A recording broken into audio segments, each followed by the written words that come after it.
किसान भाइयों नमस्कार। समय समय पर हम अपने कार्यक्रम में प्रगतिशील किसान या कृषि उद्यमी का जो काम करते हैं उनको भी आमंत्रित करते हैं, और आज भी हमने अपने कार्यक्रम में एक ऐसे ही प्रगतिशील किसान को आमंत्रित किया है। तो हम उनका परिचय उन्हीं से जानते हैं। नमस्कार सर, मेरा नाम हर्षवर्धन त्यागी है और मैं हापुड़ जिले के गढ़मुक्तेश्वर क्षेत्र के भदशाना गांव से हूं और लगभग पिछले 5 वर्षों से जैविक प्राकृतिक खेती कर रहा हूं। साथ में एक एफपीओ हम लोगों ने बनाया हुआ है हमारे क्षेत्र में, जिसको हम उसके माध्यम से हमारे किसानों के उत्पादों को सीधे उपभोक्ताओं तक पहुंचाने का काम कर रहे हैं। आप एक युवा भी हैं और प्रगतिशील किसान भी हैं, तो आप का खेती बाड़ी की तरफ क्यों मन हुआ? आप कितने पढ़े लिखे? देखिए, मैं एक मैनेजमेंट का स्टूडेंट हूँ। मैंने बैचलर्स ऑफ बिजनेस एडमिनिस्ट्रेशन की पढ़ाई की और खेती की तरफ क्यों रुझान हुआ इसका कारण बताऊंगा। जैसे अधिकतर युवा करते हैं कि पहले पढ़ाई लिखाई करके कोई ना कोई जॉब ढूंढते हैं, नौकरी करते हैं। तो मैं भी मैनेजमेंट की ही नौकरी करता था, एडमिनिस्ट्रेशन में ही जॉब करता था प्राइवेट कंपनी में। लेकिन कहीं ना कहीं मन में एक चीज बैठी हुई थी कि खुद का कुछ व्यापार करना है। 5-6 साल जॉब करने के बाद, अच्छा खासा अनुभव लेने के बाद फिर विचार आया कि किसी एक क्षेत्र में हम जो है अपना व्यापार स्थापित करें। तो जब व्यापार की बात आती है तो खेती को कोई व्यापार से जोड़ता नहीं है कभी, लेकिन मैंने देखा कि एक ऐसा क्षेत्र है जो कभी भी आप देखोगे, किसी भी तरह की सिचुएशन हो, ये क्षेत्र कभी रुक नहीं सकता। इसमें दिन प्रतिदिन बढ़ोतरी ही होती है क्योंकि हमारे उपभोक्ता बढ़ते जा रहे हैं। तो मैंने सोचा कि क्यों ना खेती के क्षेत्र में कोई स्टेप उठाया जाए और देखा जाए कि भाई इसमें कैसे व्यापार इसका बनाया जा सकता है। तो 2019 में मैंने जो है अपने इस खेती की जर्नी को शुरू किया, जबकि मुझे खेती के बारे में ज्यादा जानकारी नहीं थी। उद्देश्य ये था कि खेती का व्यवसायीकरण करना है। तो आपने जब इसमें आए तो आपको कैसे लगा कि कहाँ से शुरुआत करनी चाहिए? देखिए, जैसे अधिकतर होता है, जब नई जनरेशन जो है खेती बाड़ी छोड़ देती है तो अधिकतर लोग जो है, पुराने लोग, जब उनके बस की नहीं रहता खेती करना तो वो ठेके पे दे देते हैं। तो हमारी जमीन भी हमारे पिताजी ने, हमारे दादाजी ने जो है उगाई पे दी हुई थी और उस पे हमारे यहाँ कुछ बाग लगा हुआ था, कुछ खेती करते थे और हमें जो है एक सीमित पैसा उसका मिलता रहता था। तो खेती तो वहीं तक थी सीमित। लेकिन 2019 में, जैसे मैंने बताया, मैं चाहता था थोड़ा सा व्यवसायीकरण करना खेती का। तो मैंने जो हमारी पुश्तैनी जमीन थी उस पे खेती बाड़ी सीखनी और करनी शुरू की, आज के नवाचार को देखते हुए। तो जैसे आजकल हम सब जानते हैं कि रासायनिक खेती से अलग हटकर अब प्राकृतिक खेती पे या जैविक खेती पर जा रहे हैं। हमारे देश की सरकार भी काफी प्रयास कर रही है कि किसानों को जो है रासायनिक खेती से थोड़ा सा मोटिवेट करा जाए प्राकृतिक या जैविक खेती की तरफ। तो मैंने 2019 में रासायनिक खेती से अलग जैविक खेती की तरफ ही शुरुआत की। तो उस समय जब मैंने शुरुआत की तो बहुत सारे समस्याएं मेरे सामने खड़ी थी, क्योंकि मैं खेती बाड़ी की ज्यादा जानकारी नहीं रखता था। पढ़ाई लिखाई की थी, नौकरी की थी। तो पहले तो खेती को समझना सीखना वो शुरू किया। बहुत सारे किसान थे हमारे क्षेत्र के आसपास के जो नए नए तरह के एक्सपेरिमेंट कर रहे थे खेती बाड़ी में, मैं उनसे मिलता था। और ट्रेडिशनल खेती जो हमारे यहाँ चल रही थी, वो जैसे कि हमारे यहाँ पे देखते हैं कि एक जैसी फसल लगाने की परंपरा है। कहीं पर कोई क्षेत्र गन्ने का है तो सभी किसान गन्ना लगाते हैं, कोई क्षेत्र गेहूं का है तो सारे किसान मिलकर गेहूं ही लगाते हैं। मैंने थोड़ा सा जैविक खेती की तरफ रुझान करा और देखा कि जैविक खेती का मूल सिद्धांत है और जैव विविधता के साथ खेती करना, मतलब तरह तरह की फसलें करना। तो वहां से शुरुआत की और जैविक खेती करते हुए मुझे एक चीज का आभास हुआ। वो आभास ये हुआ कि हमारे देश में कोई अलग से मंडी व्यवस्था नहीं है जैविक या प्राकृतिक खेती की। तो मुझे ये समझ में आ गया था कि यहाँ पर मुझे जो है और किसानों की तरह मंडी ना जाके अपने उत्पादों को खुद सीधे ग्राहक तक पहुंचाने का प्रयास करना पड़ेगा। उसी प्रयास को जब मैंने शुरू किया, क्योंकि एक किसान सारे काम नहीं कर सकता, खेती एक काम होता है, खेती की प्रोसेसिंग करना। अगर आपको कोई उत्पाद सीधे ग्राहक तक पहुंचाना है तो ग्राहक जो है एंड प्रोडक्ट खाता है। जैसे हम गेहूं की बात कर लें तो ग्राहक गेहूं नहीं लेगा, उसे आटा चाहिए, दलिया चाहिए। फिर मुझे समझ में आया कि मुझे खेती के साथ साथ प्रसंस्करण में भी जाना पड़ेगा अगर मुझे सीधे उपभोक्ता तक पहुंचना है तो फिर हमने प्रोसेसिंग के बारे में सोचा। फिर देखा कि प्रोसेसिंग करना एक अलग काम है, खेती करना अलग काम है, और तीसरा काम है उसकी मार्केटिंग करना। तो मुझे समझ में आया कि ये एक अकेले आदमी का प्रयास नहीं हो सकता, एक आदमी सारी चीजें नहीं कर पाएगा। वहां से मुझे जो है इस चीज की प्रेरणा मिली कि मुझे जो है एक संगठित प्रयास करना चाहिए, अपने साथ और किसानों को भी जोड़ना चाहिए और काम बांटते हुए आगे लेने जाना चाहिए कि हम कुछ किसान संगठित हों, कुछ किसान तो खेती का काम देखें, कुछ प्रोसेसिंग का काम देखें और कुछ जो है मार्केटिंग का काम देखें। तब एक संगठित प्रयास होते हुए ये खेती को जो है हम व्यवसाय में बदल सकते हैं। तो वहां से शुरुआत हुई एफपीओ की, यानी किसान उत्पादक संगठन की। जैसे एफपीओ है, कृषि है, और आपने जैविक खेती का भी जिक्र किया है, और आजकल कृषि में जो तकनीकी टेक्नोलॉजी है उसका भी अगर तालमेल किया जाए तो उसमें ज्यादा प्रॉफिट लिया जा सकता है। जी जी, देखिए होता क्या है कि खेती को, जैसे कि हम सभी जानते हैं, हम आज की अगर हम आधुनिकता के युग में बात करें खेती की, मैं उदाहरण देना चाहूंगा। विदेशों में इजराइल एक ऐसी कंट्री है जहां पर खेती को बिल्कुल टेक्नोलॉजी के साथ जोड़ते हुए इंडस्ट्री की तरह लिया जाता है। वहां पर हाइड्रोफोनिक्स की बात होती है, वहां पर जो है ड्रिप इरिगेशन की बात होती है। तो इस तरह की नवाचार नई तकनीकें हमारे देश में भी अब धीरे धीरे सरकार के सहयोग से, कृषि विश्वविद्यालयों के सहयोग से और हमारे जो ICAR है उसके माध्यम से हमारे देश में जो है नई नई टेक्नोलॉजी आ रही है खेती के क्षेत्र में। उनको जोड़ते हुए ही हमने भी अपने FPO में, हमारा FPO का नाम है आरंभशील किसान उत्पादक संगठन, ये कोऑपरेटिव एक्ट में रजिस्टर्ड हमारा एक FPO है, जिसमें हमने जो है, मैं आपको टेक्नोलॉजी की बात करूं तो एक आज के समय की प्रोसेसिंग से जुड़ी हुई एक नई टेक्नोलॉजी है, वो है बायोमास से operated cold room, ripening chamber और डिहाइड्रेशन यूनिट। ये एक ऐसी इकाई है जो हमने अपने FPO में स्थापित की। इसमें तकनीकी नवाचार ये है कि आप जो बायोमास का ईंधन है उसका उपयोग करते हो इसको चलाने के लिए, तो हम गोबर के उपले, पराली, वेस्टेज लकड़ी की, इसका उपयोग करते हैं इस मशीन को चलाने में। ये मशीन, इसमें एक बॉयलर है जिसमें ईंधन को जलाकर हम बॉयलर से पानी गर्म करते हैं, फिर उसकी स्टीम जो इसके अंदर अमोनिया गैस है उसको ट्रांसफर करती है कोल्ड रूम के अंदर। उससे हम फल सब्जियों को ठंडा रख सकते हैं। साथ में अगर हमें जो है इसमें डिहाइड्रेशन करना है तो हम उस गर्म स्टीम का इस्तेमाल कर सकते हैं डिहाइड्रेट करने के लिए अपने फल सब्जियों को। तो हम इसमें फल सब्जियों को डिहाइड्रेट करके उनका पाउडर बना के भी हम उसे सेल कर सकते हैं, और साथ में इसी कोल्ड रूम के अंदर हम इसे राइपनिंग चैम्बर की तरह भी यूज कर सकते हैं। तो एक तरीके की एक ऐसा टेक्नोलॉजी का हमें कॉम्बिनेशन मिला इसमें, जिसको हमने अपने उसमें स्थापित किया और आज हम उसका बड़ा लाभ उठा पा रहे हैं। लगभग 1 करोड़ रुपए की टर्नओवर जो हमने की है वो फल सब्जियों के प्रोसेसिंग के माध्यम से की है। इस तरह का हमें बड़ा सहयोग मिल रहा है। देखो, ये कहने का मतलब 3 अक्षर का नाम है, जी। फार्मर्स प्रोड्यूसर ऑर्गेनाइजेशन, यानी कृषि उत्पादक संघ जी। इसके अंदर बहुत कुछ होता है। तो मतलब फार्मर प्रोड्यूसर ऑर्गेनाइजेशन, तो इसमें आपने कितने फार्मर्स यानी कितने किसानों को जोड़ा हुआ है? हमारे क्षेत्र में लगभग 3,500 किसान थे जो प्राकृतिक या जैविक खेती कर रहे थे, रसायन मुक्त खेती कर रहे थे। तो उन्हीं में से ही कुछ सिलेक्टेड किसानों को हमने अपने संगठन में जो है मेंबर बनाया, और 756 किसान आज हमारे संगठन में जुड़े हुए हैं, जिसमें से 155 महिलाएं हैं और बाकी जो है पुरुष किसान है इसमें। उसमें किसानों में भी हर पीढ़ी के हमने किसानों को जोड़ा है। किसानों के बच्चे भी हमारे साथ जुड़े हुए हैं, क्योंकि जैसे मैंने बताया FPO में मार्केटिंग का काम होता है, तो ये एक ऐसा काम है जिसमें यंग जनरेशन के लोगों की आवश्यकता होती है। तो हमारे साथ इस FPO में जो है युवा किसान भी जुड़े हुए हैं, 20 साल की उम्र से लेकर 30 साल की उम्र तक के किसान भी हमारे साथ जुड़े हुए हैं। साथ में अनुभवी किसान, क्योंकि खेती जो है कहीं ना कहीं जमीन से जुड़ा हुआ काम है, तो हमारे साथ 50 से 60 साल की उम्र के बीच के जो हमारे बुजुर्ग किसान के हैं वो भी हमारे इस FPO का सदस्य हैं। अहम भागीदारी होती है हमारी महिलाओं की। तो जैसा मैंने बताया 155 महिलाएं हमारे साथ इसमें जुड़ी हुई हैं, जिनका काम होता है जो हम प्रोसेसिंग कराते हैं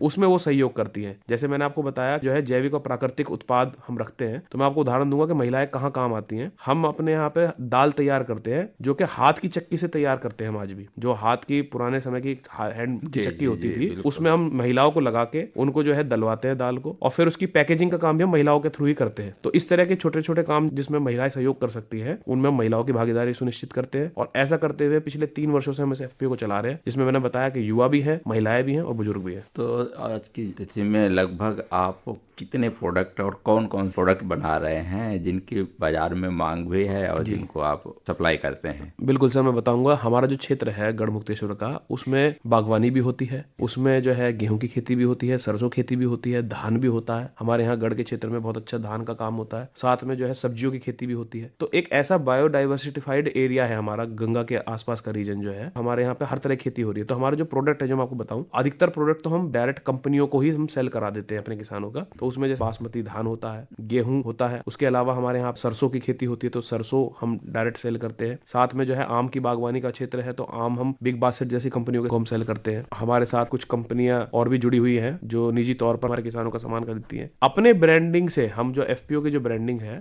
उससे हम जो है कुछ उत्पादों को प्रोसेस करके डायरेक्ट बेचते हैं। जैसे हम जो है सरसों से सरसों का तेल तैयार करते हैं, मस्टर्ड ऑयल। उसके अलावा हल्दी पाउडर तैयार करते हैं। जैसे मैंने अभी जो यूनिट बताई हमारी लगी हुई है, उसमें हम हल्दी को सुखाते हैं। एक अलग तरीके से हल्दी का प्रोसेसिंग होती है इसमें। हल्दी को उसमें सुखाया जाता है डिहाइड्रेट करके, फिर उसका पाउडर बना के उसको सेल करते हैं। उसके अलावा आम का अचार हम अपने इसमें तैयार कराते हैं। पिछले वर्ष भारत सरकार ने श्री अन्न पे बहुत जोर दिया, तो हमने अपने क्षेत्र में श्री अन्न का रकबा बढ़ाने के लिए किसानों को प्रोत्साहित किया, और बाजरा और ज्वार तो वो हमने किसानों से पैदा करवाया, फिर उससे बाई बैक करके उसके हमने बिस्किट तैयार कराए, और वो बिस्किट के भी हम सेलिंग कराते हैं अपनी वेबसाइट के माध्यम से। हमारा FPO ने अपनी खुद की एक वेबसाइट बनाई है www.arambshilfpo.com। उसके माध्यम माध्यम से हमारा जो एफपीओ के प्रोडक्ट है, वो किसान का जो प्रोडक्ट जो हम तैयार कर रहे हैं, वो उपभोक्ता भाई घर बैठे ऑर्डर करके मंगा सकते हैं। तो इस तरह के हमारे पास थोड़े से प्रोडक्ट हैं जिनकी जानकारी जो है हमारे वेबसाइट के माध्यम से सबको देते हैं। बहुत से प्रोडक्ट हैं, लेकिन आज की डेट में सारे काम करते हुए भी जो कहते हैं कि मार्केटिंग बहुत मुश्किल का काम होता है कि आप उपभोक्ता को कैसे संतुष्ट करें। जी। क्योंकि जब तक उपभोक्ता संतुष्ट नहीं होगा आपके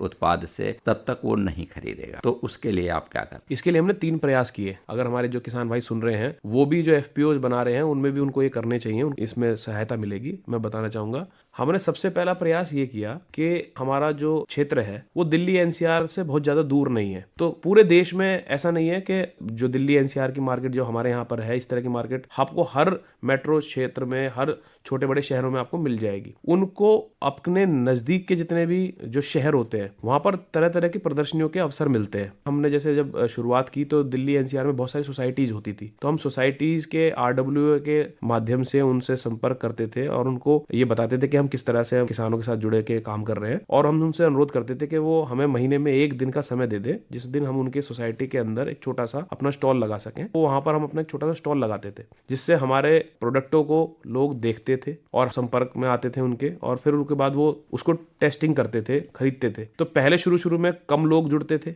लेकिन क्योंकि अगर आपके उत्पाद में गुणवत्ता है, क्वालिटी है, आपका जो ग्राहक है वो दोबारा आपके पास लौट के आता है, साथ में वो 10 आदमियों को और बताता है। तो जैसे हमने जब ये सोसाइटियों का कैंपेन शुरू किया तो धीरे धीरे हमारा जो है वहां से अच्छा रिस्पॉन्स हमें आना शुरू हुआ, काफी लोग हमारे साथ जुड़ गए। दूसरा हमने काम क्या किया, क्योंकि हमारा जो एफपीओ है वो जैविक और प्राकृतिक खेती पे काम कर रहा है, तो जैविक और प्राकृतिक खेती को उपभोक्ता तक कैसे पहुंचाए, हमने क्या किया, एक मॉडल फार्म विकसित किया। हमारे क्षेत्र में एक मॉडल फार्म 5 एकड़ का हमने विकसित किया, जहां पर हमने एक इस तरह का वातावरण बनाया हुआ है कि जो भी हमारे उपभोक्ता है वो 1 दिन के लिए सुबह आ सकते हैं, क्योंकि दिल्ली एनसीआर से हमारा जो डिस्टेंस है 100 किलोमीटर का है, तो लगभग 1 से 1.5 घंटे में हमारे यहाँ पर लोग आ सकते हैं और जा सकते हैं। तो हमने ऐसा एक मॉडल फार्म विकसित किया जहां हम हर साल 2-3 इवेंट्स करते हैं, जैसे आम महोत्सव करते हैं आम के समय में। तो हम सारे उपभोक्ताओं को विद फैमिली, उनके विद मित्रों के साथ बुलाते हैं, आमंत्रित करते हैं। उनका 1 दिन का विजिट फ्री ऑफ कॉस्ट रखते हैं, उनको वहां पर देसी खाना खिलाते हैं दोपहर में लंच में, और उनको पूरा अपना खेती बाड़ी घुमाते हैं, अपने किसानों के संपर्क में लाते हैं और बताते हैं कि हम अगर जैविक या प्राकृतिक खेती कर रहे हैं तो कैसे कर रहे हैं, हम अपनी खाद कैसे तैयार करा रहे हैं। एक एजुकेशन पॉइंट ऑफ व्यू से उनके साथ बातचीत करते हैं। उनको भी एक अच्छा लगता है कि भाई हाँ, हमें 1 दिन का समय मिला है, हम अपने बच्चों के साथ घूम सकते हैं। वहाँ इस तरह का वातावरण डेवलप किया है कि वहाँ जैसे गर्मी के मौसम में हमने ट्रेडिशनली खेतों में जो है ट्यूबवेल चलता है, तो उस बच्चों के साथ आनंद लेते हैं, गंगा जी के घाट पर उनको घुमा के लाते हैं, तो एक अच्छा उनको अनुभव मिल जाता है। वो खर्चा हम वहन करते हैं। और इस तरह के इवेंट जैसे आम महोत्सव हो गया, शहद महोत्सव करते हैं, सर्दियों के मौसम में जो है शहद का सीजन होता है, तो मधुमक्खी पालन होता है हमारे यहाँ, तो वो दिखाने के लिए लोगों को बुलाते हैं कि मधुमक्खी पालन कैसे होता है। ये वृक्षारोपण कार्यक्रम करते हैं, जिसमें हम लोगों को बुलाते हैं, किसानों के खेतों पे जो है वृक्षारोपण कार्यक्रम में उनको जोड़ते हैं। इस तरह की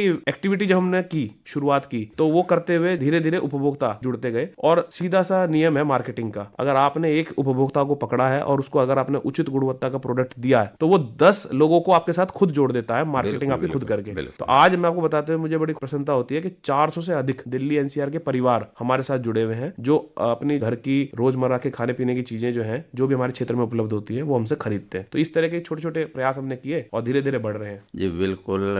और जो हमारे युवा साथी हैं और जो कृषि को छोड़ रहे हैं, किसी किसी क्षेत्र में नहीं आना चाह रहे हैं, वो भी खेती की ओर आए, उनके लिए आप क्या कहना है? जो भी हमारे श्रोतागण सुन रहे हैं, उन सभी से एक अनुरोध करना चाहूंगा। हमारे देश को हम कृषि प्रधान देश बोलते हैं और हम सब जानते हैं कि ये हमारे देश की ताकत है, लेकिन आज जो हमारे देश का किसान है वो कहीं ना कहीं इसलिए पिछड़ रहा है कि उसको वो सहयोग हमारे देश के दूसरे क्षेत्र के लोगों से नहीं मिल पा रहा जो उसे चाहिए। वो सहयोग कैसे दिया जा सकता है? वो 2 तरीके से दिया जा सकता है। एक, जो आज के युवा है वो खेती को भी उद्योग की तरह देखें और इस क्षेत्र में भी आए, क्योंकि कोई भी क्षेत्र तब विकसित होता है जब उसमें एक युवा शक्ति जो होती है देश की, वो लगती है, उसमें इंटरेस्ट दिखाती है, वो उसको एक अगले चरण में ले जाती है। इस क्षेत्र को बढ़ाने के लिए युवाओं का सहयोग बहुत जरूरी है। वो इसमें आए, नए नए नवाचार को लेके आए, टेक्नोलॉजी से मैंने बताया वो विकसित हो रही है, उसका इस्तेमाल करते हुए खेती को हम नेक्स्ट लेवल पे कैसे ले जा सकते हैं, इस पे विचार करें। तो नंबर 1 बात तो युवा हमारे देश के इसमें इन्वॉल्व हो सकते हैं। दूसरा, खेती को आज के टाइम में जरूरत है प्रोसेसिंग के साथ मार्केटिंग की। तो जैसे हमारे एफपीओज काम कर रहे हैं, कुछ और एफपीओज भी इस तरह के हैं और नए लोग भी एफपीओज बना सकते हैं। उसमें सबसे इंपॉर्टेंट काम यही होता है कि प्रोसेसिंग कराएं, किसान जो है अपने उत्पाद को डायरेक्ट बेचने का प्रयास करे, ना कि किसी मंडी व्यवस्था पर निर्भर रहे। सरकार बहुत प्रयास कर रही है, एफपीओज को बहुत बढ़ावा दे रही है, तो उन प्रयासों को, उन रास्तों को के युवा युवा जो है उस पे चले, इस तरह के एफपीओज बनाए, किसानों को संगठित करें, अपनी ब्रांडिंग बनाए, ब्रांड विकसित करें, मार्केटिंग खुद करें और हमारे देश के जो उत्पाद को है ना केवल देश में कंज्यूम कराएं बल्कि विदेशों तक भी लेके जाएं। पूरा विश्व हमारे लिए जो है एक बहुत बड़ी मार्केट है और हमारा देश के सामने अच्छी बात सबसे बड़ी ये है कि हर तरह का मौसम, हर तरह की मिट्टी, हर तरह की फसल की जो प्रणाली है हमारे देश में विकसित है पहले से ही। तो उसको जो है विदेशों तक ले जाने के लिए, एक्सपोर्ट के काम करने के लिए युवाओं को आगे आना पड़ेगा। और मैं उम्मीद करता हूं कि जो भी हमारे युवा साथी भाई लोग हैं जो अभी पढ़ रहे हैं स्कूल कॉलेज में, वो आगे चलकर इसको भी एक उद्योग की तरह देखेंगे, इसको भी एक इस तरह की फील्ड की तरह देखेंगे जिसमें वो बहुत कामयाबी तक जा सकते हैं। हम सभी जानते हैं कि विश्व के सामने सबसे बड़ी समस्या कुछ समय पहले आई थी कोरोना की, तो हर क्षेत्र रुक गया था, केवल एकमात्र क्षेत्र था हमारा एग्रीकल्चर जो चलता रहा, क्योंकि ये क्षेत्र कभी रुक नहीं सकता। तो हम कामयाबी की वो बुलंदियां छुएंगे, व्यक्तिगत भी और एक देश के तौर पर भी। कहने का मतलब ये है कि कृषि अब घाटे का सौदा नहीं है, इसमें भी बहुत कुछ करने की जरूरत है और इसमें भी आप आगे जा सकते हैं। हर्षवर्धन त्यागी जी, आप कार्यक्रम में आए और बहुत अच्छी जानकारी आपने दी। निश्चित तौर पे हमारे जो युवा किसान हैं इसका फायदा उठाएंगे। आपका बहुत बहुत धन्यवाद।